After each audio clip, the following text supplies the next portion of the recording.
Vuoi assaggiare una birra dove al suo interno scopri la specialità tipica friulana?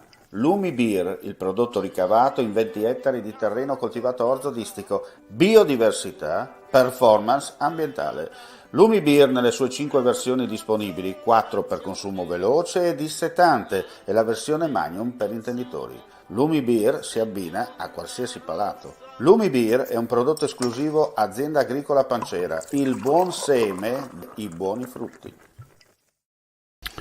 L'Ufficio Prevenzione Generale della Questura di Udine e i Carabinieri della Compagnia di Udine e della Stazione di Lignano nel mese di maggio hanno svolto un'attività di indagine nei confronti di alcuni minorenni ritenuti responsabili della commissione di 2 rapine, un furto e un episodio di lesioni personali nei confronti di altri coetanei avvenuti in capoluogo e nella cittadina balneare.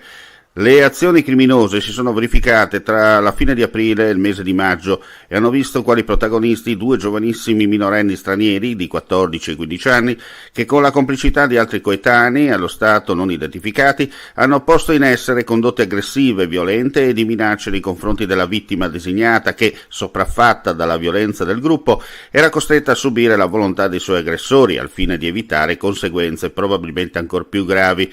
Sulla base degli elementi raccolti da Polizia e Carabinieri, il Pubblico Ministero della Procura della Repubblica presso il Tribunale per minorenni di Trieste ha richiesto e ottenuto dal GIP la misura cautelare del collocamento in comunità nei confronti dei 2 indagati, i quali nella mattinata odierna sono stati rintracciati e associati presso la struttura designata dall'autorità giudiziaria.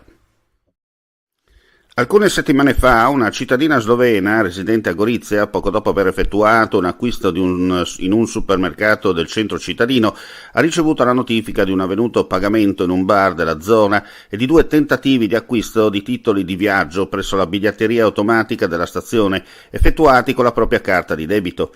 Allarmata, la donna, dopo aver fatto una veloce verifica, ha scoperto di non essere più in possesso della carta, che le era caduta o le era stata sottratta nell'esercizio commerciale.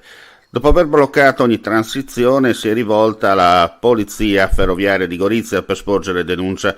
Alla fine si tratta di 2 pakistani.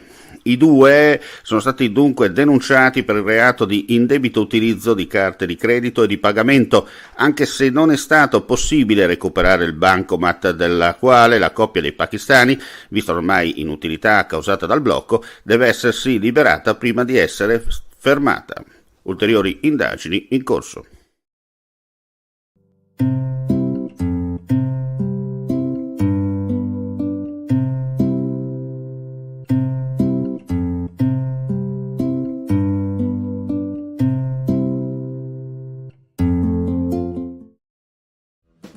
Torna, dopo lo stop imposto dalla pandemia, la tradizionale fiera dei vini di Corno di Rosazzo. 5 giorni tutti da vivere tra degustazioni, enoturismo, la mitica e unica grigliata come una volta e tanto divertimento. Il tutto all'aria aperta, di giorno e di notte, anche in caso di pioggia. Se sei un vero adoratore di Dio Bacco, a Corno devi andare perché chi beve solo acqua ha un segreto da nascondere. Fiera dei vini a Corno di Rosazzo, ingresso libero.